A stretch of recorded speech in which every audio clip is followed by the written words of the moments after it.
નમસ્કાર, આપ જોઈ રહ્યા છો નેશન પ્લસ ન્યૂઝ. હું છું આપની સાથે હિરલ પંડ્યા. સુરેન્દ્રનગર જિલ્લાના ધાંગધ્રા તાલુકામાંથી સ્ટેટ મોનિટરિંગ સેલ અને પોલીસ એક્શન બાદ હવે રાજકોટ રેન્જ આઈજીની ટીમની એક મોટી સફળતા સામે આવી છે. ધાંગધ્રા પંથકમાંથી પસાર થઈ રહેલા એક શંકાસ્પદ ટ્રકમાંથી પોલીસે લાખો રૂપિયાની કિંમતનો વિદેશી દારૂનો જથ્થો ઝડપી પાડ્યો છે. ચોમાસાની ઋતુ અને તહેવારોની મોસમ નજીક આવતા જ બુટલેગરો દ્વારા ગુજરાતમાં દારૂ ઘુસાડવા માટે અવનવા કિમિયા અપનાવવામાં આવી રહ્યા છે. રાજકોટ રેન્જ આઈજીની ટીમને ચોક્કસ બાતમી મળી હતી કે ધાંગધ્રા સોલડી રોડ પર આવેલા ટોલનાકા પાસેથી એક ટ્રકમાં મોટા પ્રમાણમાં ઇંગ્લિશ દારૂનો જથ્થો પસાર થવાનો છે. આ બાતમીના આધારે પોલીસે સોલડી ટોલનાકા પાસે લોખંડી કિલ્લા જેવી વોચ ગોઠવી દીધી હતી. આ દરમિયાન ત્યાંથી પસાર થઈ રહેલા એક શંકાસ્પદ ટ્રકને અટકાવી જ્યારે તેની તલાશી લેવામાં આવી ત્યારે ટ્રકની અંદર કાર્પેટના મોટા રોલ રાખેલા હતા.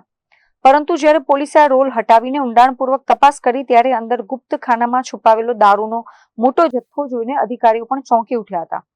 પોલીસે ટ્રકમાંથી ગણતરી કરતા કાર્પેટની આડમાં સંતાડેલી ઇંગ્લિશ દારૂની નાની મોટી બોટલો તેમજ બિયરના ટીન મળી કુલ 9,792 નંગ જથ્થો રિકવર કર્યો હતો, જેની કિંમત અંદાજે 13,34,724 રૂપિયા થાય છે.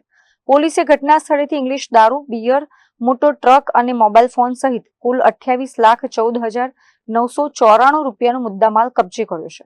આ સાથે જ પોલીસે ટ્રકમાં સવાર ડ્રાઈવર સંદીપ કુમાર વિનોદકુમાર શાહુ અને ક્લીનર રણવીરસિંહ મહેન્દ્રસિંહ ઘાયલની ધરપકડ કરી લીધી છે, જેઓ મૂળ રાજસ્થાનના રહેવાસી છે.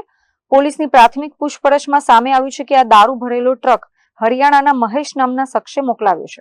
આ વિદેશી દારૂનો જથ્થો ગુજરાતમાં કયા લોકલ બુટલેગરે મંગાવ્યો હતો અને આ ટ્રકનો અસલી માલિક કોણ છે તે દિશામાં હવે પોલીસે ચક્રો ગતિમાન કર્યા છે.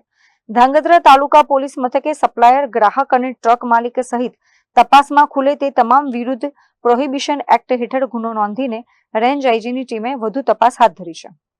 Rajesh બહુરાશી, nation plus news, Surendranagar. સમાચારોના સતત અપડેટ મેળવવા માટે અમારી નેશન પ્લસ ન્યૂઝની યુટ્યુબ ચેનલને સબસ્ક્રાઇબ કરો, બેલ આઇકન દબાવો અને જોડાયેલા રહો ફેસબુક, ઇન્સ્ટાગ્રામ અને ટ્વિટર પર.